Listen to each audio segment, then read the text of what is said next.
Hey everybody, Stu Smith here, going live. I'm assuming you can hear me. Let me know if you can. Not sure what's going on.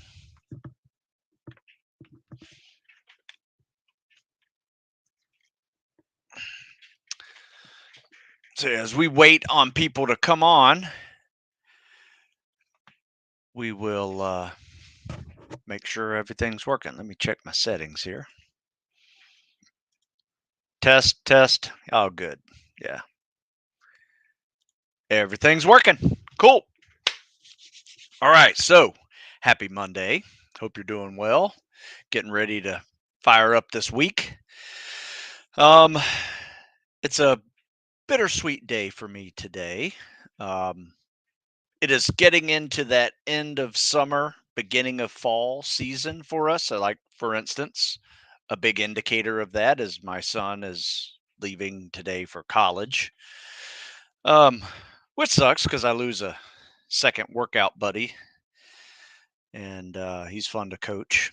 Um, so, with that, the seasonal change comes some challenges and some opportunities. So, you have to be able to, you know, understand what's coming. First of all, cooler temperatures are coming.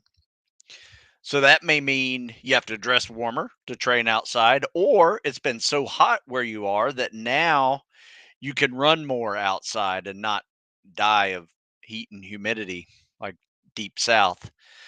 So the fall may offer a break for you in a change of workouts, regardless of what that is. Here in Maryland, it's been hot in the summer, not blazing hot, but hot enough and humid enough to sweat profusely. So this fall, moving into the fall with less humid air is going to be nice. And we make this little transition. So we probably will start our fall transition into our winter lift cycle here pretty soon. And all that looks like is, like, for instance, right now we are pure calisthenics and cardio. We may add some weight vests in there, maybe some dumbbells, sandbags, just to add in some other exercises besides just cardio or in calisthenics. Um, but it's primarily muscle stamina and endurance focus. As we transition out of a very high running mileage cycle and go into the fall, we start reducing the running mileage, increasing the speed. We reduce some of the repetitions of the calisthenics workouts by adding weight vests, dumbbells, and make that transition through the fall until we get into the winter, which we'll probably call November, probably late November by the time we start really lifting and focusing purely on strength and power, um, with maintaining other elements of fitness. Like, we run still in the winter just to stay warm because we now like to train outdoors year round. Um, it's been a fun challenge for us doing that. Um, so let me see if I got some comments. Send some comments if you got them, um, or questions. Check in. And so we're making that transition. This week, however, is not part of that. I'm just looking forward to the fall because there are already indicators of it happening. Like, it is darker earlier.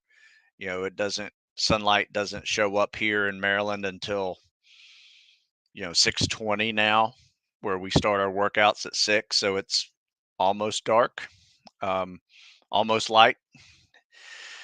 But that's gonna change here soon. It's gonna get darker and darker and darker until we hit that daylight savings time going away, and we get a little reprieve. At least 6 o'clock feels like 7 o'clock in the fall, so that's nice. And uh, our workouts starting to change. This week, however, we got our final Spec Ops triathlon of the season. It's a 4 mile run, 4 mile ruck, 1 mile swim, or 2,000 meter swim. This Friday, Today was a classic, something that I have not done in quite some time, and I'm surprised I have not done this more often because it is one of my favorite workouts. That one of my first workouts I ever have written, and it was in the Complete Guide to Navy SEAL Fitness. I'll probably start putting it into my next programming. I'll probably update the Navy SEAL workouts this month and just put this workout in there because it's so good. Um, and I'm writing a new set of um, seasonal tactical fitness periodization books, all four of them. It's a series, and they're basically titled Seasonal Tactical Fitness Periodization Spring, Seasonal Tactical Fitness Periodization Summer, Fall, Winter. And there'll be like 13 weeks of workouts in there. And I'm still debating on whether or not I do the block periodization model or I just do the normal periodization model with maybe some options to put in a block periodization, a block of training that's different than what the goal is of that season. We'll see. There's a lot of options I could do with that, and both of them work. It's just I have been enjoying the 3 weeks of calisthenics and cardio and 1 week of strength training in the summer. And in the winter, we'll do it in reverse. We'll do 3 weeks of strength training with some light running maintenance, and then we'll do a week of calisthenics and cardio as a lifting deload. So there you go. That's the cycle, and we're almost in that season of change. So it's been a great summer. Really has been a great summer. I'm feeling good.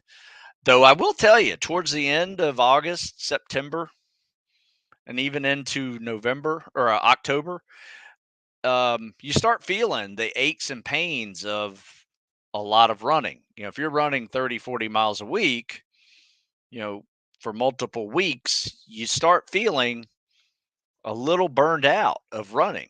So that is a perfect time to download a little bit of or deload a little bit of your running mileage, change it into faster miles, maybe get really good at 20 miles a week, but all of your runs being between 6 and 7 minute mile pace, depending on um, what goal you are setting for yourself.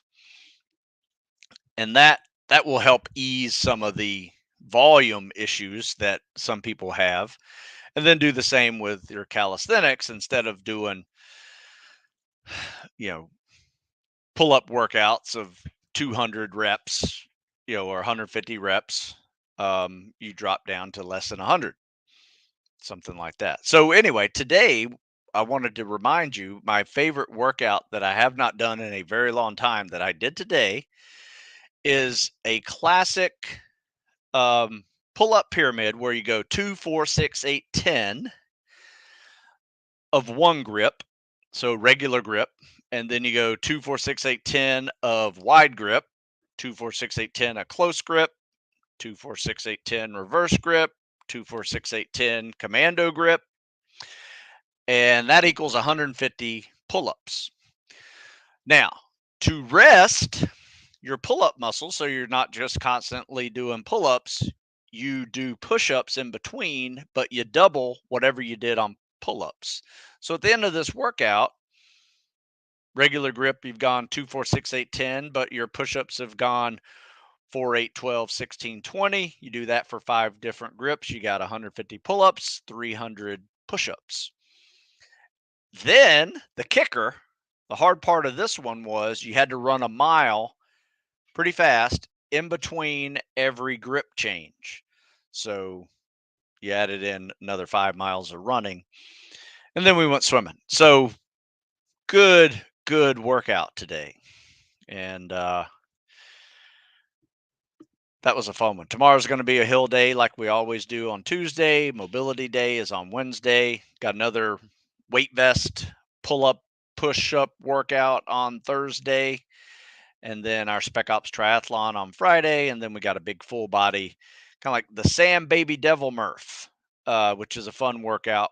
We'll probably do at the Naval Academy where we do Basically like a Murph, but with a sandbag with extra activities. So you're mixing a Murph with a sand baby, mixing in some log PT activities, as well as a Devil's Mile, which is basically looks like this. You know the Murph: 100 pull-ups, 200 push-ups, 300 squats.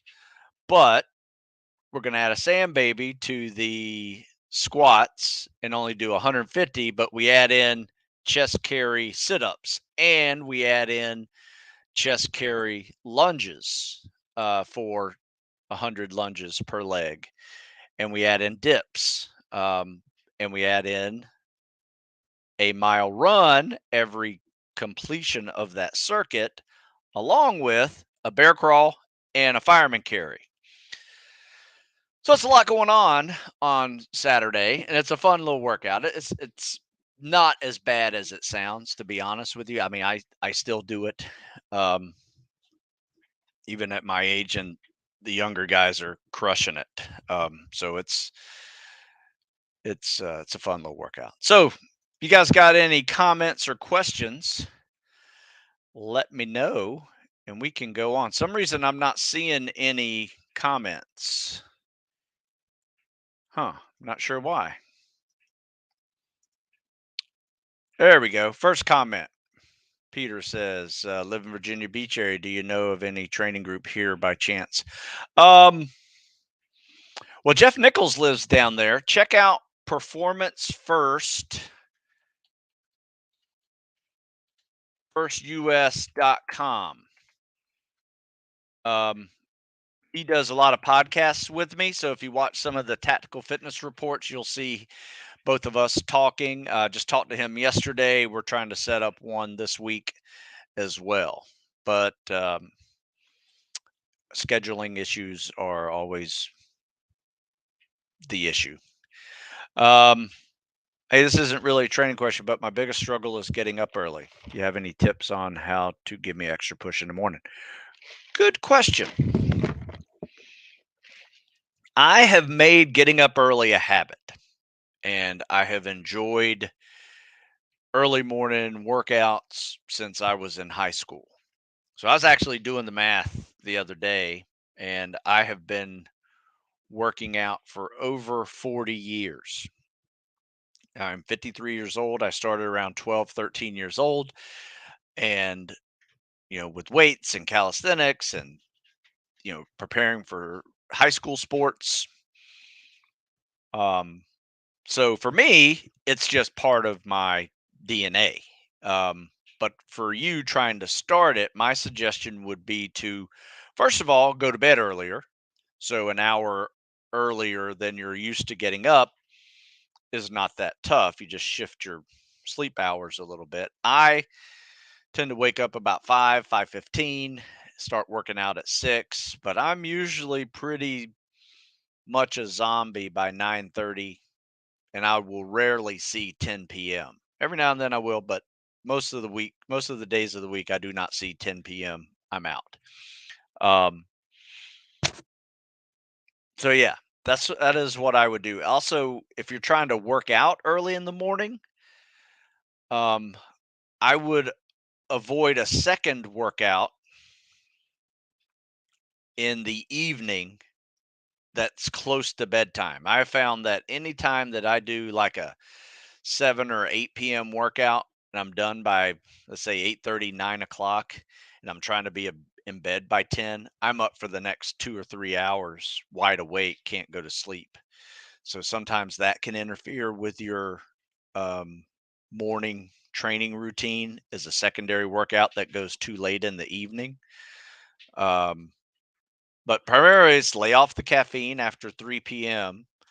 and get some sleep, so you can wake up a little bit earlier. But yeah, set on an alarm. Something I like to do is something I did back in the 80s when we didn't have these, but we had cassette tapes and a cassette player, cassette recorder, where there's just a little cassette tape you put in and you push record and you talked into it or you sang into it, or you did whatever. It would record whatever's going on. Um, and I would tell myself to get up, don't be a piece of crap, time to get moving, right? And then I'd hit stop, and then when I hit my alarm in the morning, I'd play that play button, and it was me talking to myself, get up, time to roll, right? Whatever. Come up with something clever that wakes you up and gets you in that state of wanting to train again. So, uh, let's see. Let's take some more questions. You guys started asking them quickly here. So I hope that helped you there, Dexter. Moving to Maryland for work soon. Can I come work out with you? Yeah, sure. So check out heroesoftomorrow.org for our training schedule. I will say I typically have room for people, but check in with me, just to confirm day and time, and location. Uh, and also, I try to make this either for people who are preparing to serve or veterans, or active duty too. So it is we have police officers, firefighters, active duty military, people who are preparing for those jobs, as well as people who have been there, done that. So that's where I try to, limit, outside of that. And they're free. Can't argue with the price. So yeah, free training with Stu. I was wondering how many miles I should put on the bike if I stop running due to shin splints or stress fractures. Should I be doubling on the bike or for the run? So I typically do this. I um, get on the bike, increase the resistance a little bit so it's a little harder, and go fast. So my heart rate is getting up there in the zone of where it is when I run. If you don't know what that is, naturally, you know, throw in a guess, but it's probably going to be between, I don't know, 140 and 175, depending on your pace. Maybe a little less if you're going slower. That's okay too. But you don't want to just pedal and, like you're strolling in a park. You want to put some intervals in there, maybe some Tabata intervals where you're really pushing it. If you're on an assault bike, really put in, see how much power you can uh, output, whenever you're using your arms and your legs. Um, but typically what I do is for every mile that I would be running, I bike for 10 minutes. So you can figure out that math pretty easily. It's a 3-mile run, you got a 30-minute bike. There you go. Pikachu, how are you? How can Pikachu, you got a silly name and a silly question. Um, if you want to be big like Brock, you got to lift big and eat big. Now, there you go. That's what I would do. First, congrats to your son in college. Oh, thank you. Probably tough to see him go, but sure proud. Yeah,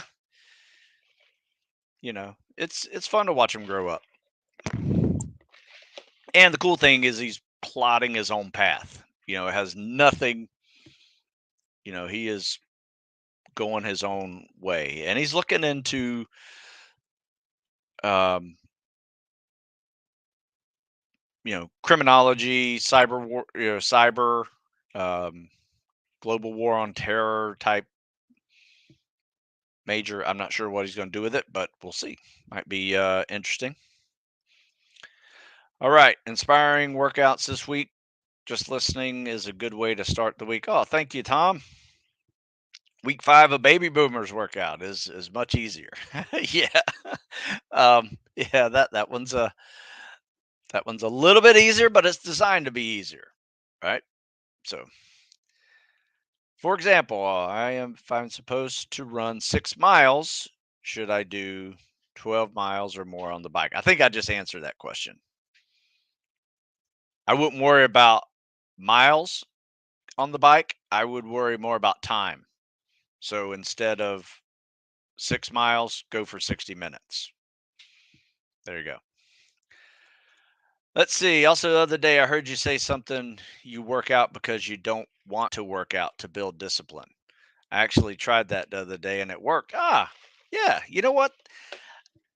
Will, like, there are days when I don't feel like working out and I get pissed at myself because I don't feel like working out.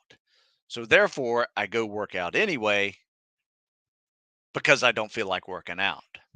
Does that make sense? So, you can actually turn it upside down and let that be fuel for you.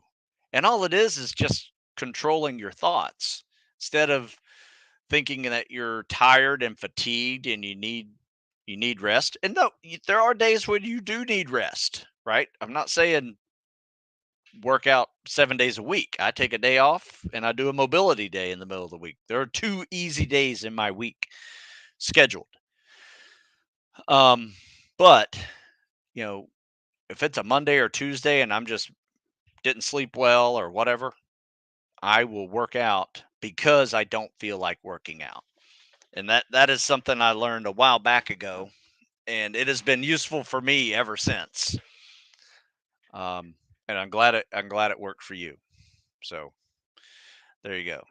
Turn it upside down and use some of that energy. Make it positive. It's a way to figure out if you are running correctly. Foot landing, gait, high knees should be going. Um, yeah. In fact, I just wrote a pretty good workout or article on military.com. Let me see where this is. Okay, check out these running cues to help with your run time. So check out this article. Then I also interviewed a running professional, someone who ran collegiate cross country track and then continued on doing marathons. She's my age, one of my classmates at Navy, and now she has a foot store or shoe store called Fleet Feet. Um, Let me see. Running shoes. Ask a professional selecting running shoes. I think that's the name of it.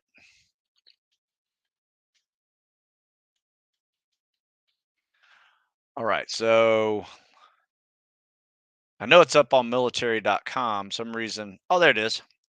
A professional explains how to select running shoes. And this was a good one. She taught me some stuff that I did not know. Like, for instance, if you have a running shoe that you like and you go to it every year after year after year, and then all of a sudden you realize, oh, this running shoe is not working for me the way it did 5 years ago. Well, guess what? Every year they make small changes to those running shoes and it may change out of your needs. I had no idea that was why I went from Brooks for like 5 years, and then I went to Asics for like 10 years, and then I went to Nike for a couple of years. That didn't work out very well, and I went to On Clouds, and I've been kind of bouncing around all over. Right now, I even tried Hookahs a couple of times. Um, Even tried zero shoes, like zero drop shoes. All of them seem to work pretty well for me, but um, there's a pretty good she has some good recommendations for you in those articles. So I just attached them to the comment section below. So check those out in the comment section there.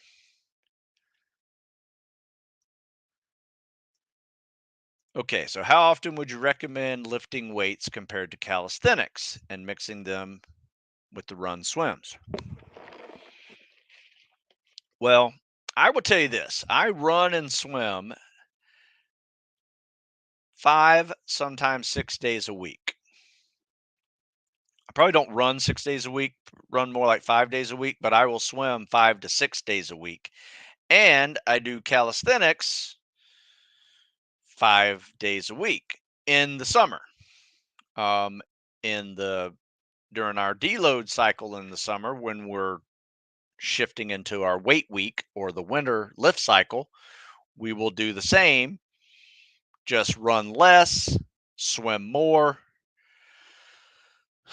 and we'll do like upper body, lower body splits through the week. So, instead of today and tomorrow being an upper body, lower body day in calisthenics, in the winter, it will be an upper body, lower body day in lifting. So, same for Thursday, Friday, Saturday. It's going to be a combination of some form of leg, rucking and leg day, um, mixed with an upper body day. Um, so 5 days, we're getting after it. So I take a mobility day on Wednesday and I take a day off on Sunday. So there's 5 days when we're doing something. And it's usually some form of split routine, typically a upper body, lower body split. But every now and then, if we do, like, for instance, we're doing a Spec Ops triathlon this Friday. It's all cardio, 4 mile run, 4 mile ruck, 1 mile swim.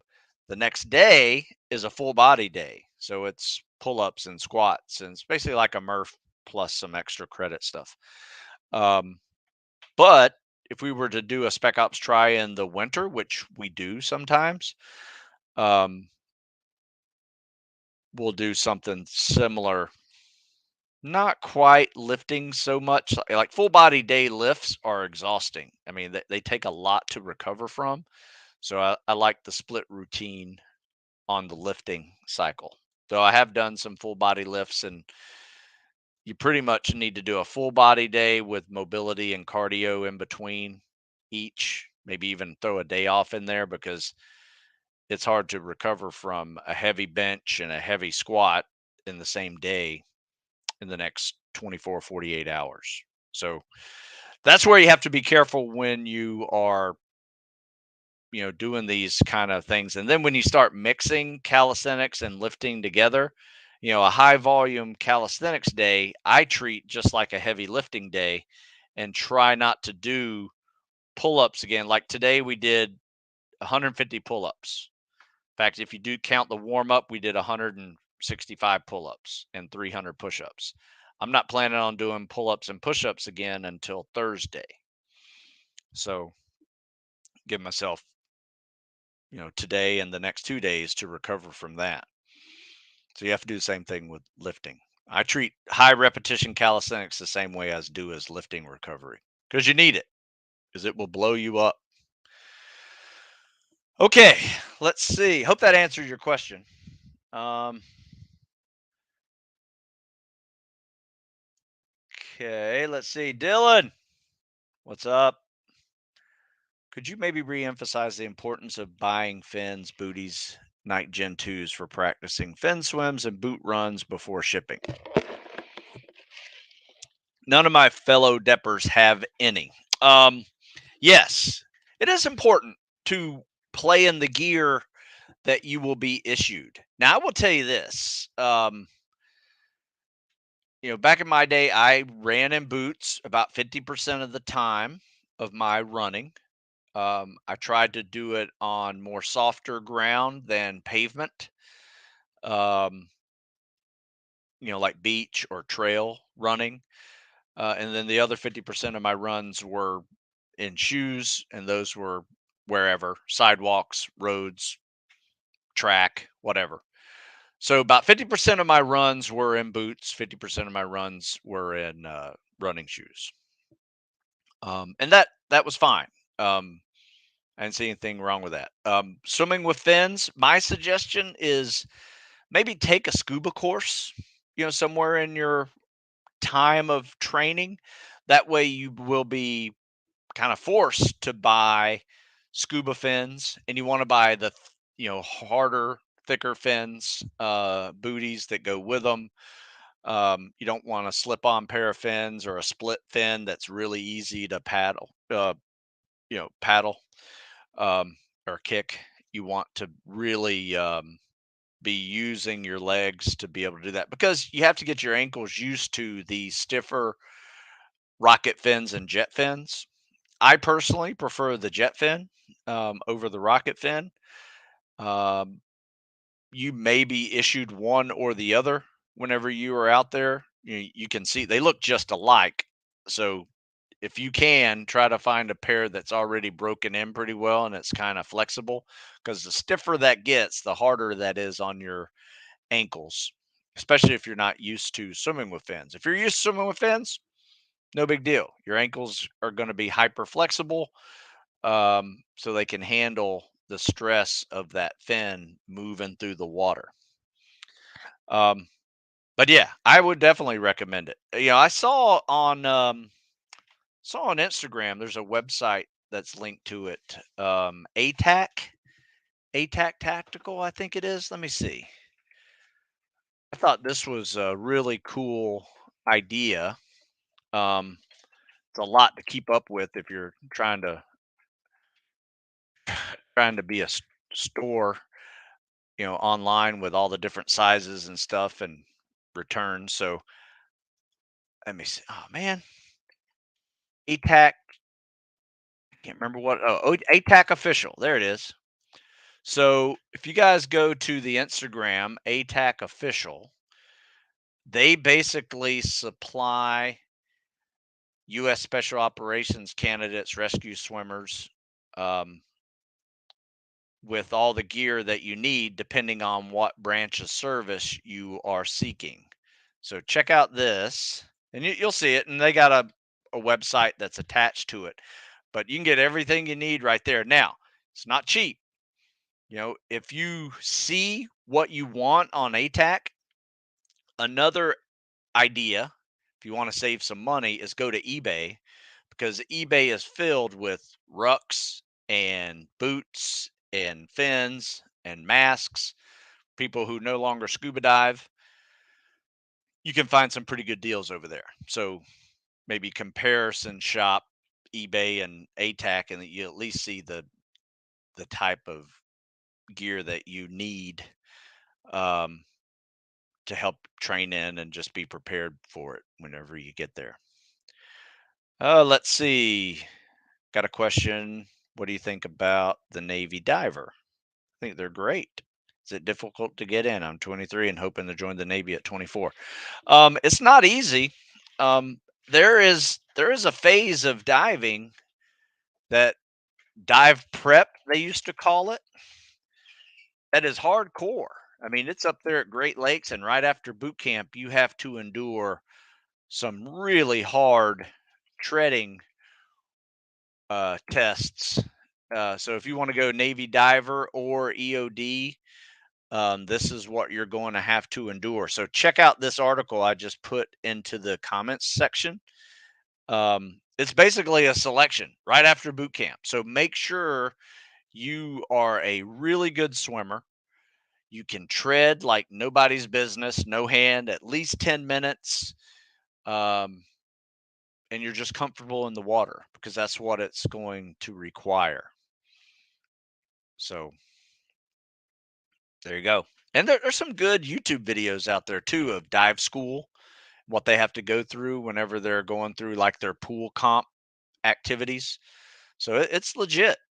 It's a tough school. So bring your A game to that selection, because there have been many people who, um, uh, do not make it through dive prep, or selection, they call it now. Let's see. Does training with weights stop growth for teens? No, it does not. In fact, it enhances it. Now, something I would recommend, if you're young and you're still pretty small and skinny, start off with calisthenics, maybe some dumbbells, but do not even play around with weight anywhere close to your body weight and beyond. Give yourself a few years of just lifting and doing calisthenics, but do it for a purpose. Play a sport. Learn to be a good team player. You're not just Rambo out there doing Rambo workouts on your own.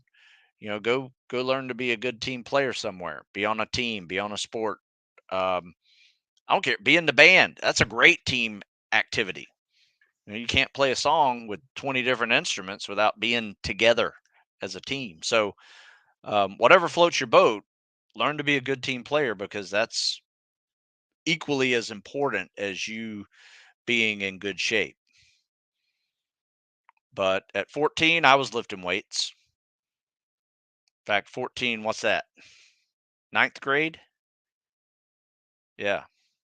I actually had been lifting weights for about a year and a half, and I think I hit 2 plates bench press at night at 14, 15 years old. So, didn't really stunt me. I think probably what's worse, probably for kids, is weight loss. So, like cutting weight when you're really young can definitely have growth issues, especially if you're starving yourself and not growing because you're not eating. So, if you want to be big, lift big, and eat big. So, there you go. All right. What was the article wrote about lifting numbers you saw most buds pass with? Assess. It is called Physical Assessment Tools for To and Through Selection. And in fact, Jeff Nichols and I did, I'll put it in here for you. Jeff Nichols and I did a podcast with that as well. And it was really good because at the time on the sealswick.com website, they had an article that was written as a study about all the scores for the last like 500 students or something, or maybe even more. And they had a standard of like best scores, average scores, low scores, and what their success rate was getting through Hell Week. Which, I will say this, if you can get through Hell Week, you still have about a you know 20 months of training left, but your chances of getting through it are much greater because everybody doesn't make it either to or through Hell Week. A majority of your attrition rate. Yeah, you may fail pool comp or you may fail something in third phase, get rolled for injuries, things like that. But for the most part, majority of that attrition is those first 4 weeks when you are introducing yourself to buds and buds is introducing itself to you, and you are under a log and boat for pretty much for 4 weeks, and you're still having to hit the 4 mile timed run, the 2 mile swim, do obstacle courses, do all the PTs, and meet those standards as well as just being beat down with logs and boats. Now, the good news after Hell Week is you won't touch another log and boat again unless you really screw up as a class. Every now and then, a class you'll see a second phase class grab the logs or boats, and you know it's just something that the instructors are doing to make a point because somebody in the class is getting cocky. So yeah, check that out. That's a good one. Um, let's see. Looks like that's about it on questions, unless I missed something.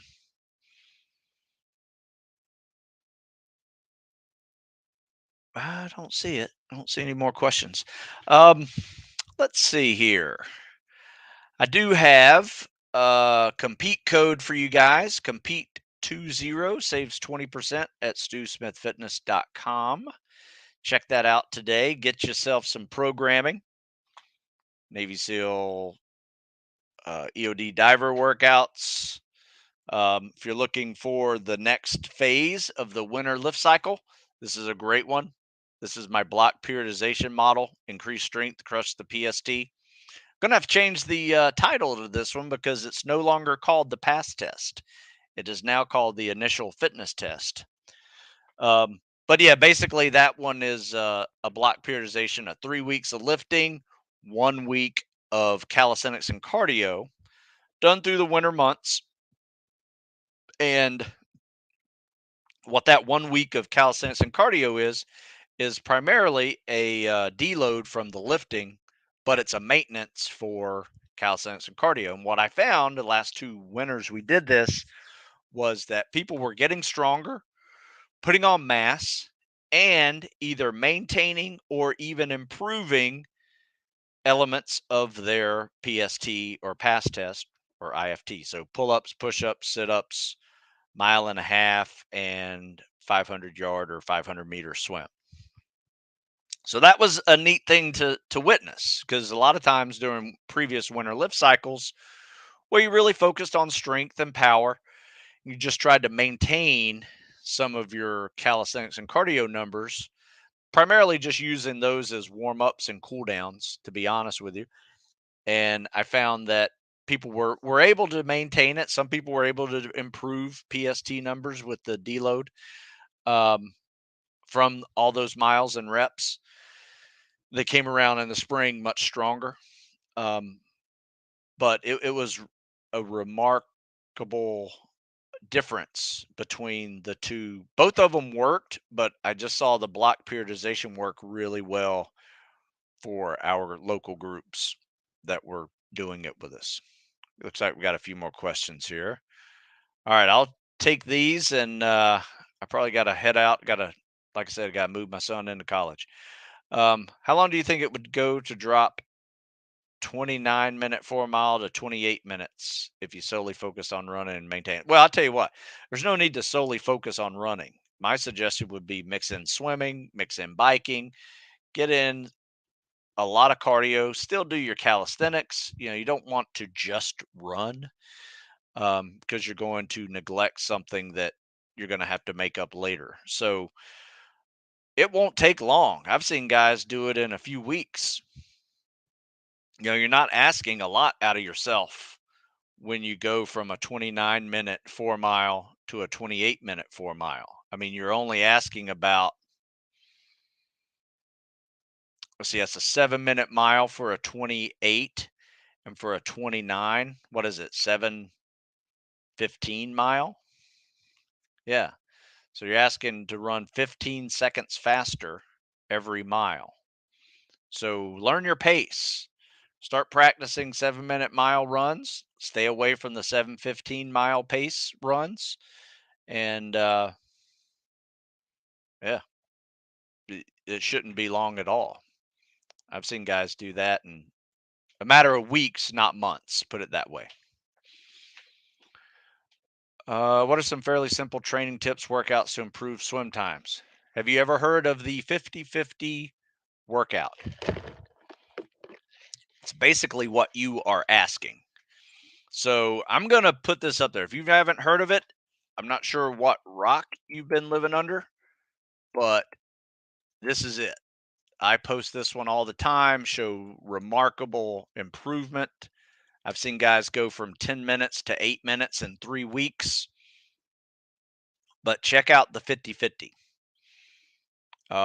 It's basically 50 meters of freestyle hard, so you get really winded, and then you try to catch your breath with a 50 CSS. Now, if that gets easy, now you do 100 hundreds. In fact, this week we got a whole bunch of 100 hundreds in our workouts. And then when that gets easy, you try sets of 300s and try to hit that 300 in 5 minutes every set. So 300 seconds, 300 yards is 5 minutes. Um, so yeah, check out that one. It's a really good one. It's a really good one. Now, the other thing is it technique or is it conditioning? So my suggestion would be come here tomorrow at 9 o'clock, because I'm going to show a bunch of CSS videos. Send me a CSS video of you swimming 50 meters, and I'll critique it for you and tell you what you're doing right, doing wrong, because it could be a technique issue or it could be a cardio issue or conditioning issue. So what I tend to do is I'll work with somebody, get their 50 down to 50 seconds easy, where they're not sprinting a 50 to get 50 seconds or just nice, easy coasting it. Then I get them in shape to be able to do that 10 times. Literally, with that 50-50, I have seen guys clean up their stroke in 1 week, and then 3 weeks later go from 10 minutes to 8 minutes with that. And they did it 4 to 5 times, sometimes 6 times a week. And it's like 1,500 yards of swimming. So it's not an easy workout, but it's a really good one and very effective. Just read the seasonal periodization article. I lifted pretty heavy all summer. Now that fall is starting after school and work, the gym is closed, so I can only get an hour in. Um, let's see, early in the morning, but I can run whenever without worrying about closing times. Nope, absolutely. In fact, a lot of people do that. Um, they prefer to lift when they have access to those facilities in the summer. They get big in the summer, which is fine. And then, especially if they're in the south, they're indoors in the summer lifting, and then in the fall when the weather's a little cooler, they can actually go run and not be in 110-degree heat and humidity trying to not die, um, and run in the cooler months. So it's really kind of up to you. It's up to your situation. It's up to your, location. It's up to your facilities, your abilities, and goals. And yeah, you can actually flip those upside down. There's no reason why you can't do spring, summer training in the fall. It works. Doesn't matter where you put it. I just happen to like it this way because here's why. Um, Days are longer. My workouts tend to be a longer when there's longer running and swimming and calisthenics, higher repetition calisthenics in there. So I just have more time to do them daylight time. Um, and I like, like ripping it up during the summer. But then in the winter, especially when you were diving a lot, so think about it tactically too. In the winter, you can actually put on some mass, not be as cold when you are doing these dives in winter weather, and it actually has a tactical advantage to actually putting on some mass during the winter. So that's why I like to do it that way, and I've been doing that way for 20 years now, 23 years now. So it's a good system. I've been doing it. It has kept me in the game for this long, and it has kept my younger guys, getting to and through selection, because there's nothing we are neglecting. A lot of strength guys come in here and neglect muscle, stamina, endurance. A lot of endurance guys come in here and neglect strength. With this seasonal periodization model of training, you can't neglect that because every season has a different focus. And one of those events are probably going to be a weakness that you have to improve upon. So, yeah, glad you liked it. If you don't have a buddy to do fireman carry, how would you replace it with different workout or modify it? Good question.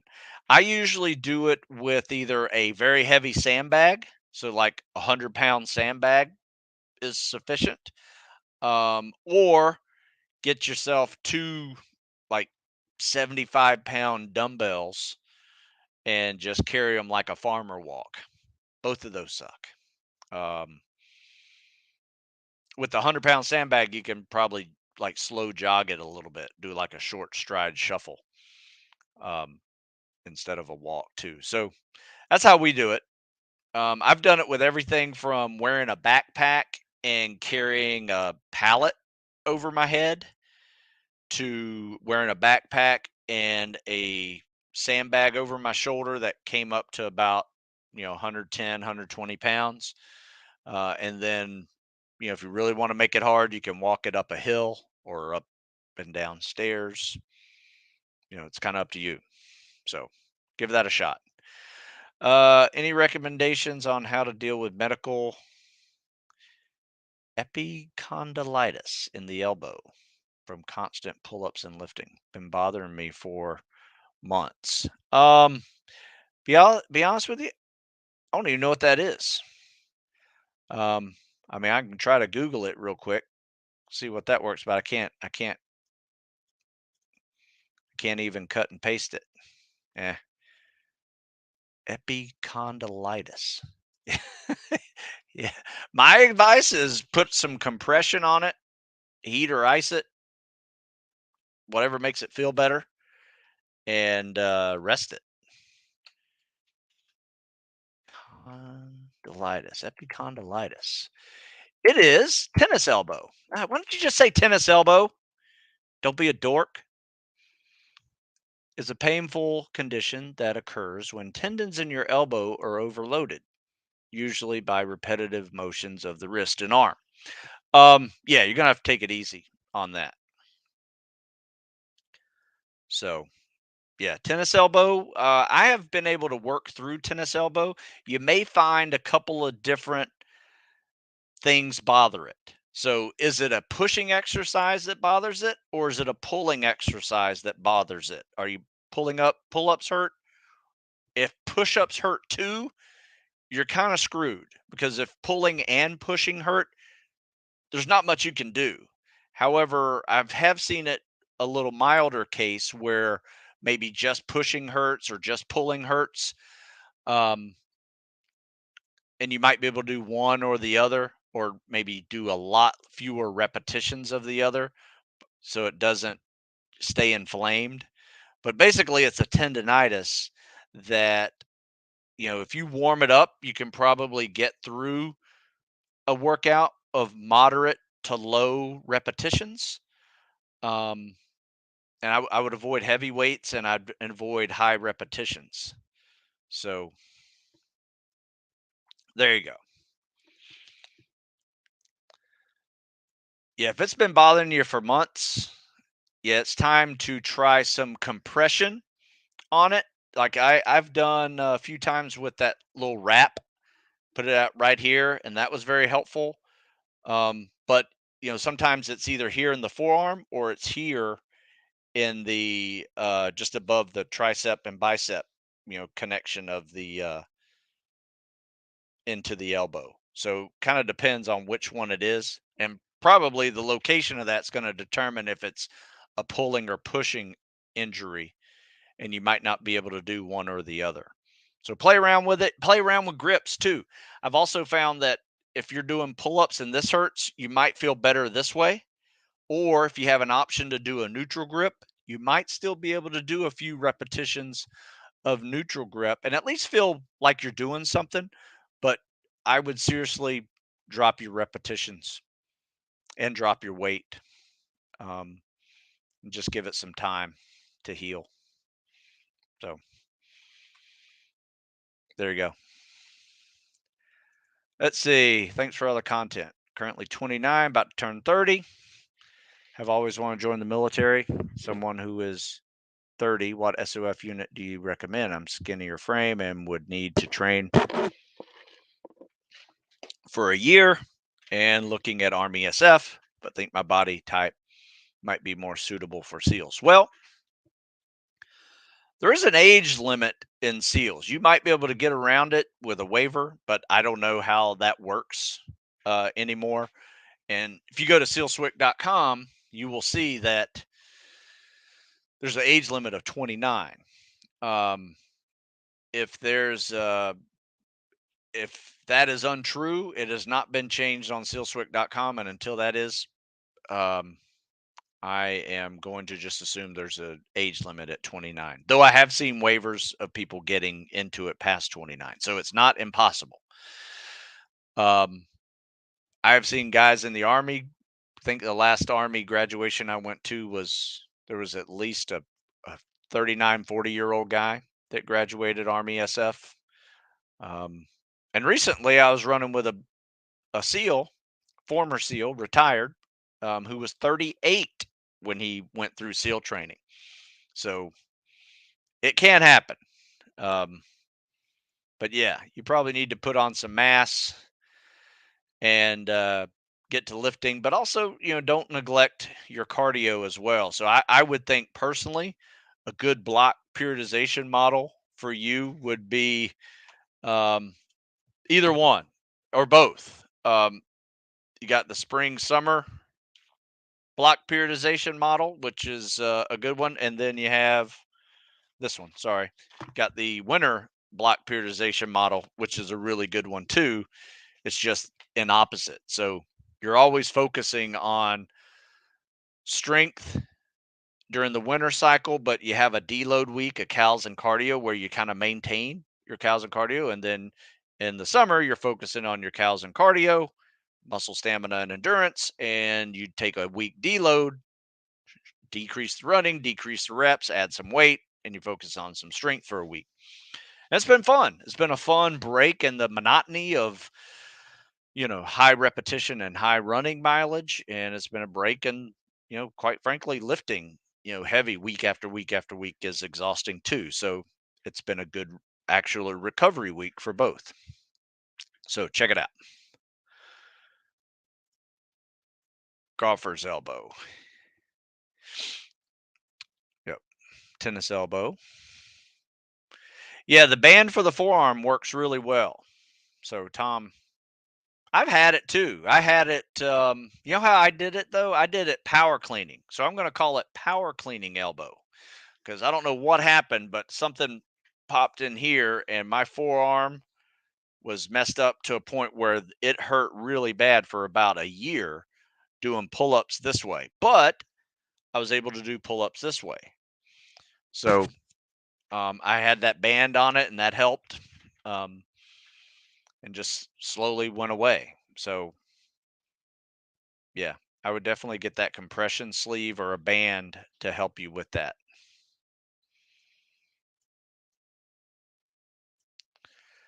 All right. Hey guys, I do need to go. It's been almost an hour and I am going to be packing up and getting things done here. So until tomorrow, I will be back. We'll focus on some questions and answers again, 9 o'clock tomorrow morning. And I'll show some combat swimmer stroke videos as well that I've critiqued over the week. Send them in the next 24 hours and I'll have an up on here, or I'll at least send you an email with my critique in them if you do it that way as well. So a lot of people email me the CSS videos. 50 yards is all I need, so less than a minute.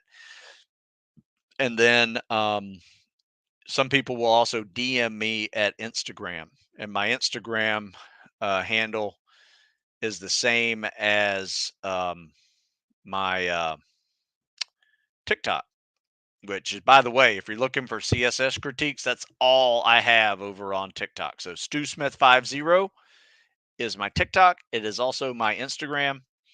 You can DM me videos through Instagram as well.